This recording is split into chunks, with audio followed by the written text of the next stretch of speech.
부를 때 성령께서 다 가르쳐 주시는 거 아니시잖아요. 그러니까 이것도 잘못 적용하면은 큰일 납니다.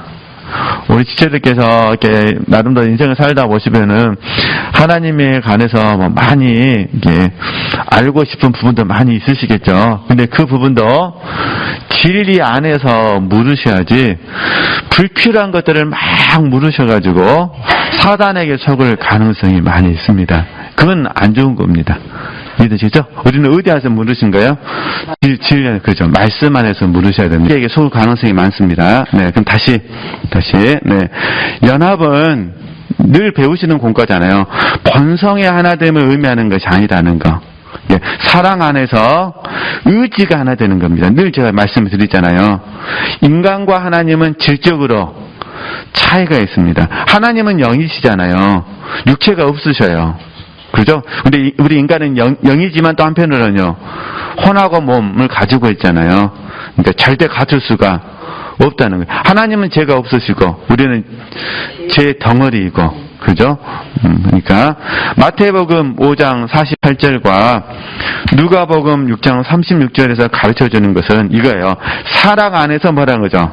하나가 되는 거예요. 사랑 안에서 하나가 된다. 누가 보면 뭐냐면은 하나님 아버지가 자비하신 것 같이 너희도 자비하라는 말씀이고, 마태복음 5장 48절은 아버지의 온전하심 같이 너희도 온전하라는 부분이죠. 네, 그래서 사랑 안에서 하나가 되어야 한다. 이런 말씀들은 나에게만 적용하셔야 돼요. 다른 사람에게 적용하면 안 되는 거죠. 단지 말씀을 전하라고 위임받은 사람들은 부득불하는 거예요. 판단하게 사는 것이 아니라 하나님의 말씀을 내가 들었기 때문에 그것을 말 그대로 하는 거죠. 전하는 사람이죠. 그러니까 그렇게 이해하셔야 됩니다. 그리고 궁극적으로 성령 하나님께서 이것을 이루실 것입니다. 완전함이나 온전함도 사랑 안에서 하나님과 하나가 되는 것입니다. 우리는 이를 기속이라고 부릅니다. 이것을 잘 이해하고 잔느기용의 책을 읽으면 더 잘 이해할 수 있을 것입니다. 빌립보서 1장 6절에서 8절 말씀 잘 하시는 말씀이고, 또 데살로니가전서 5장 23절 24절 말씀도 잘 하시니까 핵심은 뭐냐면 하나님께서 이루신다. 그럼 잠깐 이거 정리해 볼게요. 네, 우리가 잘 아시잖아요. 네. 하나님이 시작하심, 그죠? 그 다음에 하나님이 이루심. 그러니까 우리는 뭐 하는 거죠? 하나님이 시작하시고 하나님이 이루시니까 우리는 하나님께 사시도록 믿음을 드리는 거죠. 우리가 의뢰라고 배우셨잖아요. 또는 사용한다. 믿음을 사용하고 믿음을 드리는 의뢰가 되는 거잖아요. 그러니까 항상 시작은 하나님 하시는 겁니다. 그 다음에 이루시는 분도 하나님이십니다. 우리는 하나님께서 이루시도록 믿음을 사용하거나 믿음을 드리는 겁니다. 그러면 하나님은 믿음을 통해서 하는 거죠. 역사하십니다. 그죠? 우리가 믿음을 드리지 않으면 어떻게 될까요? 믿음을 드리지 않으면 하나님은 역사하실 수 없으시죠. 그러면 왜 이제 1번 믿음을 드리지 않았어요? 그럼 두 번째 뭐냐? 왜 믿음을 드리지 않았는가를 보는 거예요. 그죠? 그러니까 믿음을 드리지 않았다. 두 번째는 왜 믿음을 드리지 않았는가? 그들의 마음이 뭐였기 때문에? 교만했기 때문에 이렇게 되는 거죠. 그래서 이게 이스라엘 백성들 이야기잖아요. 그러니까 하나님께서 이스라엘 백성들을 광야 40년을 통해서 먼저는 교만한 그들을 어떻게 하죠? 깨부셔가지고 그들을 온유와 겸손하게 만드시죠. 그리고 그들이 믿음을 사용하지 않았으니까 그들에게 믿음을 사용할 수 있도록 믿음을 연단시키시죠. 그러잖아요. 그러니까 여호수아와 함께한 이스라엘 백성들은 믿음이 연단받아서 성장했고, 그러잖아요. 그들은 교만하지 않고 온유와 겸손했으니까 순종을 하게 된 거죠. 자, 이렇게 이제 연결되는 부분이잖아요. 이제 우리도 마찬가지예요.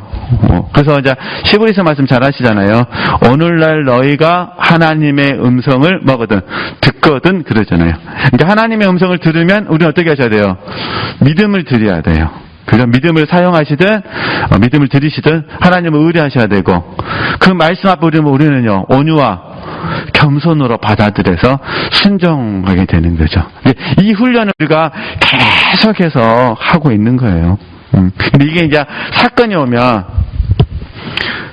오면 어차피 대부분의 사건은 인간관계에서 오는 거잖아요. 다 그런 건 아닙니다만 대부분의 사건은 인간관계에서 오기 때문에 이 인간관계에 갈등이 생겼을 때는 다른 걸 보시면 안 돼요. 먼저 내가 온유한가 겸손한가를 먼저 봐셔야 돼요.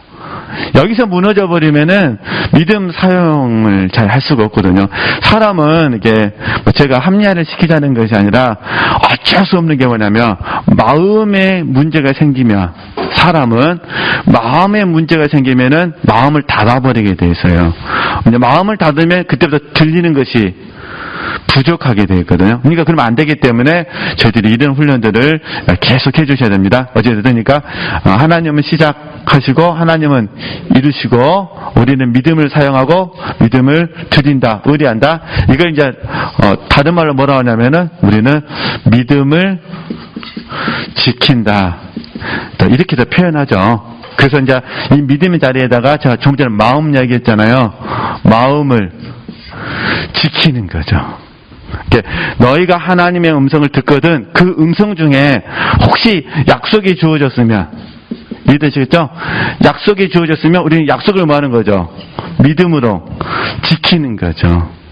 이게 다 인내의 훈련이거든요. 지금 우리 하고 있는 거예요. 하고 있는 부분을 이제 언어적으로 다시 좀 정리만 좀 해드렸습니다. 예. 짧은 시간 하다 보니까 좀 압축되기도 하고 좀 부족한 부분도 있습니다만 그래도 이제 함께 오랫동안 훈련했으니까 좀 잘 이해하실 거라 생각하고 그럼 계속 보겠습니다.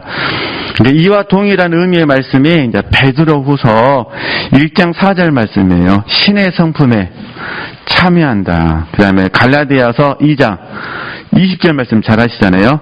내가 사는 것이 아니라 내 안에 예수께서 사시는 것이다. 그렇죠? 그래서 다시 정리하면은 내가 사는 것이 아니라 이 부분은 늘 제대 배우시잖아요. 자기 부인, 자아부정, 자아상실. 예수 그리스도께서 내 안에 사시는 것은요. 채우고 취하고 뭐라는 거죠? 입는 훈련이죠. 그래서 우리가 자기를 부인하다가 지쳐서 채우지 못하는데 사실 진짜 목적은 하나님의 뜻을 행하는 것에 있거든요. 그래서 우리가 내 안에 이 뜻을 거스르는 무엇인가가 발견된다면 이때 우리는 그 무엇을 거절하고 뭐라죠? 버려야 합니다.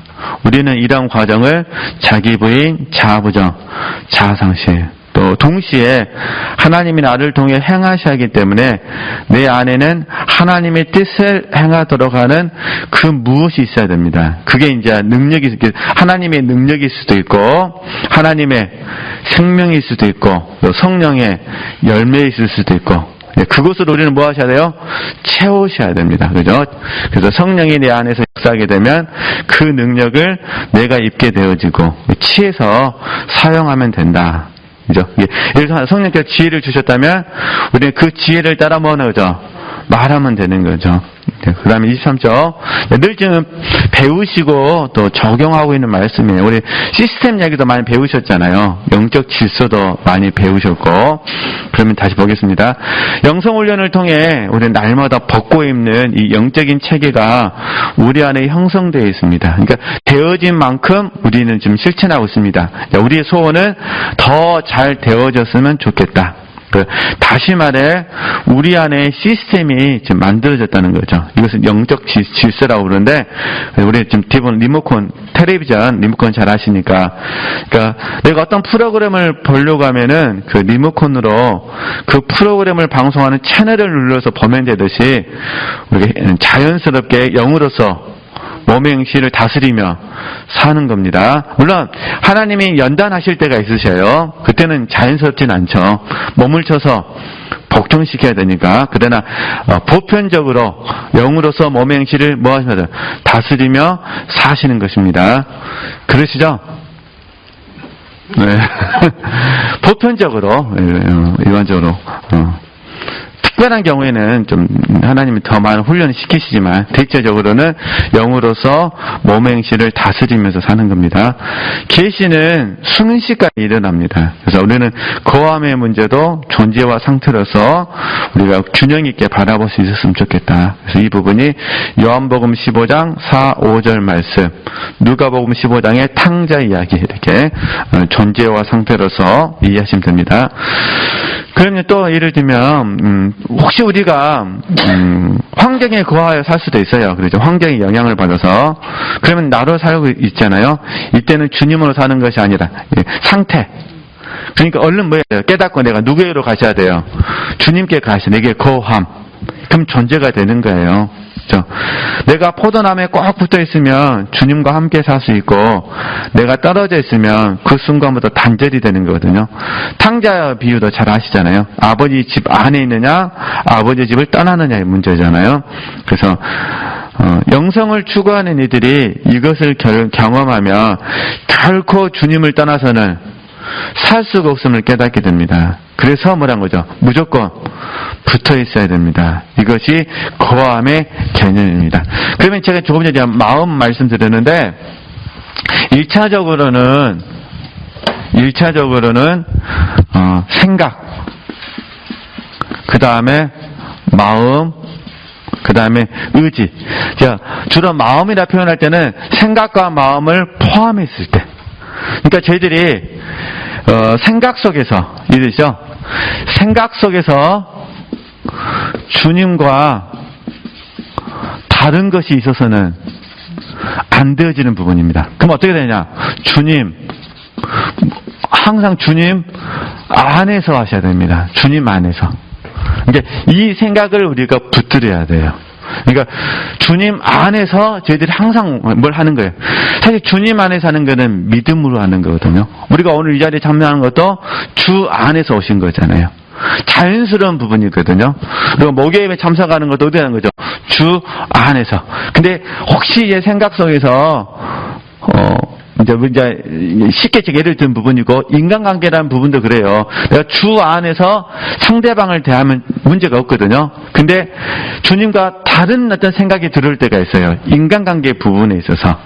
그럴 때가 사실은 이제 분리가 되는 부분이거든요. 그때 어릴 때 우리 하나님께 은혜를 구하셔야 되는 거예요. 하나님 내게 은혜를 주시옵소서, 나를 붙들어 주시옵소서. 이게 짧게 기도하고 다시 의대로 오시면 되는 거예요. 생각이 주님 안으로 들어오시면 되는 거예요. 생각.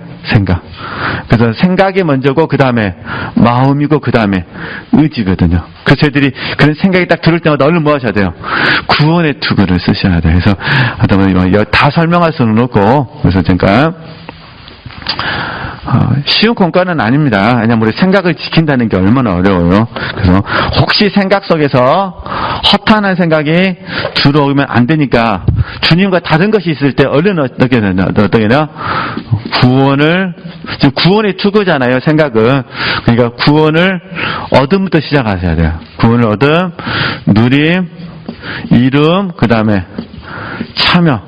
이 구원의 투구를 얼른 쓰셔가지고 구원을 얻고 누리고 이루고 참여하는데 초점을 두셔야 돼요. 그래서 허탄한 생각을 허탄한 생각을 쫓아내셔야 돼요. 특별히 인간관계에서는 정말 이 허탄한 생각을 쫓아내셔야 돼요. 오해가 많이 생기거든요. 이건 조심해야 될 부분이니까. 우리가 사람이 서로 살다 보면 어떻게 다 똑같은 생각할 수도 있겠어요. 어떤 사람은 아무 생각이 없는데 어떤 사람은 상처 입을 수도 있고. 근데 중요한 거는 아무것도 모르는 사람 입장에서는 그 하나님께 구원의 투구를 쓰지도 않죠.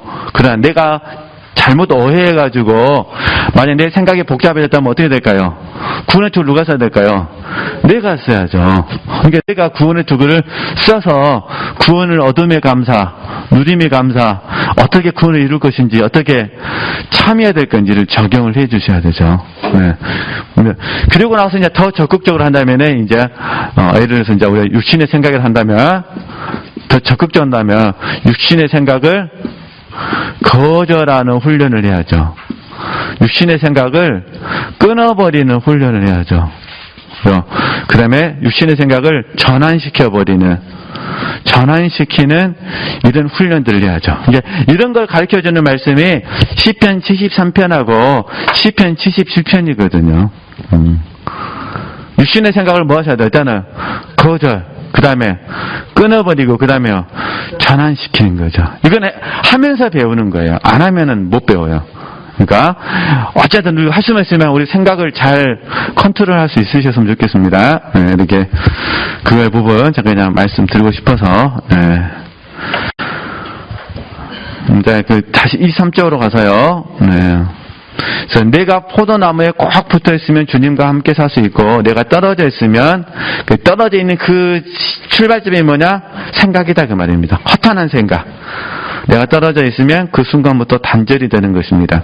탕자의 비유도 마찬가지라는 거. 그래서 이 부분. 그래서 저는 이제 지체들께 이제 이런 기도를 해보라고 예를 든 거예요. 주님을 떠나서는 살 수 없다. 이 생각 속에서 발견하셨으면 좋겠어요. 주님, 내 생각에서 주님을 떠나서는 나는 살 수가 없습니다. 주님만을 막 생각하라. 그 의미가 아닙니다. 그냥 일상을 사는 거예요. 어디에 사는 거죠? 주님 안에서. 근데 주님과 상관없는 생각이 들어올 때 이렇게 적용해보자. 그런 부분입니다. 네, 그러니까 주님 안에서. 네. 그 다음에요, 이제 그녀의 목적은, 이거는 이제 잔느 기형이잖아요. 잔느 기형의 목적은 하나님의 완전함에 거하는 것이었다. 하나님의 완전함. 그래서 이것을 표현하기 위해서 영혼의 폭포수를 쓰거든요. 근데 이 영혼의 폭포수를 써가지고 2단으로 몰려요. 그러니까 참 잔느 기형의 입장에서도 본인도 몰랐죠, 사실은. 하나님이 계시를 주셨고 자기의 영적인 자서전을 썼어요. 영혼의 폭포수로. 그리고 이걸 제출하게 되면, 믿으시죠? 제출하게 되면 자기가 무죄가 될 줄 알았어요. 근데 무죄가 된 것이 아니라 이 책이 이단의 제목으로 이렇게 진술서가 되어버린 거예요. 그래가지고 이제 바스티유 감옥에 들어가게 되거든요. 어찌됐든 그렇게 이해하시고, 잠깐만 우리 이전에 읽으신 분들도 많이 계시니까 잠깐만 보도록 하겠습니다. 영혼의 폭포수, 여기서 바다를 주님으로 비유하잖아요. 성도들요, 산에 있는 시냇물과 강물로 비유하잖아요. 그래서 강물로 비유된 성도들이 주님으로 비유된 바다에 들어가서 바다가 움직이는 대로 사는 거잖아요. 즉 사랑 안에서 의지를 들여 복종시키는 거죠. 하나님은 예수 그리스도에게 멍에를 매게 하셨고, 그래서 예수님은 하나님 아버지 뜻대로 살아야 합니다. 우리에게도 역시 주님께서 멍에를 씌우셨습니다. 우리에게 멍에는 하나님의 뜻입니다. 그러므로 우리는 주님이 이끄시는 대로 따라가야 합니다. 하나님은 주님에게 멍에를 씌우셨고 주님은 우리에게 멍에를 씌우셨습니다. 그래서 함께 말한 거죠. 붙어가는 것입니다. 즉 주님과 우리는 붙어있기 때문에 우리는 주님과 함께, 그리고 주님과 같이, 늘 배우시잖아요. 함께와 같이 가야 된다는 거. 그래서 이것을 표현할 때 완전함과 온전함이라는 표현을 했다. 네. 그럼 24쪽에 가서요. 네. 그러니까 우리도 하나님의 뜻, 이게 하나님의 뜻이 멍에잖아요. 멍에를 우리는 어떻게 받아야 돼요? 우리도 믿음으로 받고 온유와 겸손으로 받아야 됩니다. 지금 이스라엘 백성들이, 광야 이스라엘 백성들을 하나님이 다루시듯이 우리도 동일하게 다루는 거예요. 너희가 하나님의 음성을 뭐하든 듣거든, 우리는 그걸 하나님 뜻으로 받잖아요. 믿음으로 받고, 그럼 어떻게 하셔야 돼요? 온유와 겸손으로 받아야 돼요.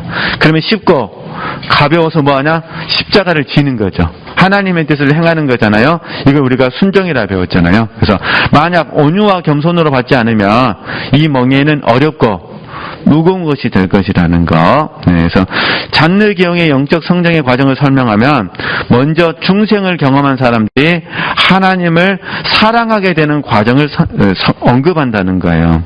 네. 그래서 제가 이제 좀만 더 설명하고 오늘 수업을 마치도록 하겠습니다. 그 잔느경이 영혼의 폭포수를 쓸 때 영적인 성장의 과정인데, 좀 보시면 중생을 경험한 영혼을 시냇물로 비유해요. 그죠? 그 다음에 좀 더 진보한 영혼을 강으로 비유해요. 그 다음에 이제 바다 속에 들어간 강물을 연합으로 비유하거든요. 이게 지금 계속 영혼의 뭐라는 거죠?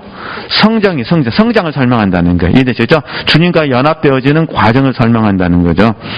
그래서 잔느기용이 자신의 경험을 토대로 이 책을 썼는데, 그래서 잔느기용과 비슷한 경험을 한 사람들은 이 책이 쉽죠. 근데 만약에 그런 경험이 없으신 분들은 어렵게 느껴지죠. 그리고 이 책에는 문화적인 차이가 있고, 그 다음에 시대적인 차이가 있고, 성별의 차이가 있고, 신분의 차이가 있을 수도 있으니까 이런 부분들을 잘 이해할 수도 있고 이해하지 못할 수도 있겠죠. 근데 간단해요. 잘 이해한 사람들은 좋은 책, 잘 이해하지 않는 사람들은 나쁜 책, 이렇게 되겠죠. 그때 당시에는 이렇게. 그러면 이제 제가 영혼의 폭포수를 이제 두 가지 관점으로 설명하겠습니다. 두 가지 관점으로. 첫 번째는 영적 성장의 단계로 설명할 수 있다는 거예요. 이게 시냇물이 그 다음에 강물로, 그 다음에 바다 안에 들어간 강물로. 이해되시겠죠? 이게 성장의 과정이잖아요. 두 번째는 그 성도님들의 그 개별적인 특징을 두는 거예요. 이 책을 읽는 독자들은 이미 다 핵심한 그리스도인이기 때문에 그 성도님들의 특징이 있어요. 강물과 같은 성도님, 이해되시죠? 그 다음에 바다 안에 들어간 강물 같은 성도님, 이렇게 구분해 보자는 거예요. 그래서 제가 이제 다 써놨지만은, 먼저 강물로 비유되는 그리스도인들이 세 파트로 나눠진다는 거예요. 잔느기용에 가면. 첫 번째, 자아 중심의 그리스도인. 그래서 자아 중심의 그리스도인이 예수 그리스도로 비유한 바다에 들어갈 수도 있고 들어가지 않을 수도 있어요. 왜냐하면 모든 그리스도인이 연합을 이루는 건 아니니까. 두 번째, 그 다음에 강물로 비유된 그리스도인 중에서는 하나님보다는 하나님의 어떤 것을 추구하는 그리스도인이 있어요. 이런 분들은 사역 중심. 네. 하나님의 어떤 것 안에는 사역이 포함되거든요. 당연히 사역 중심으로 하니까 일의 성공을 추구하게 되는 거죠. 그러다 보니까 계속해서 강물에만 있게 되고 바다에 들어가지를 못하는 거죠. 왜냐면 바다에 들어가게 되면 강물의 존재는 없어지는 거예요. 바다만 보이니까. 그러니까 쉽게 말해서 사역을 내려놔야 되니까. 그러니까 갈 수가 없다. 그런 부분이죠. 그래서 잔느경은 이때 자기가 가지고 있는 모든 것을, 하나님 어떤 것을 포기하는 그 상태를 추락이라고 부르는 거죠. 느낌상에서 그렇다는 거. 네. 그래서 사람들은 이제 25쪽에 가서 첫 번째에 머무르거나 그러니까 두 번째에 머무는 경우가 많다는 거죠. 그래서 바다에 가려고 하지 않는다. 3번, 내적 동행을 추구하는 그리스도인. 이해되시죠? 그래서 그들은 그리스도 안에 뭐란 거죠? 거하는 자라는 거죠. 내적 동행을 추구하는 그리스도인. 그래서 이제 오늘 여기까지만 하고요. 다음 주에 이제 구체적으로 내적 동행을 추구하는 그리스도인들에게, 우리 이미 다 배우셨어요. 이기는 생명을 통해서 다 배우셨거든요. 그래서 내적 동행을 추구하는 그리스도인에게 나타나는 그 특징들에 대해서 이제 좀 같이 나눠보고, 그 다음에 이제 다시 이 세부적으로 강물이 어떻게 바다 안에 들어가는지 그 이야기를 좀 이렇게 같이 살펴봤으면 좋겠습니다. 근데 이미 지체들께서 영혼의 폭포수라는 책을 읽으셨기 때문에 좀 더 그래도 이해하기는 쉬우실 수도 있으실 것 같아요. 그렇게 하시고 또 이렇게 우리가 한번 더 열심히 또 훈련할 수 있으셨으면 좋겠습니다. 그러니까 오늘 이제 결론은 뭐냐면 우리는 항상 어디 안에 거하셔야 돼요? 하나님 안에 거하셔야 된다. 그리고 이거를 먼저는 믿음으로 아는 겁니다. 항상 우리 믿음으로 알고, 두 번째는 실제성 속에서 알았으면 좋겠다. 근데 실제성 속에서 알기 위해서는 뭘 하셔야 돼요? 사랑하셔야 돼요. 이거는 이제 늘 반복된 이야기니까 그렇게 하시고 또 훈련하시면 되실 것 같습니다. 하나님께 영광 돌리겠습니다.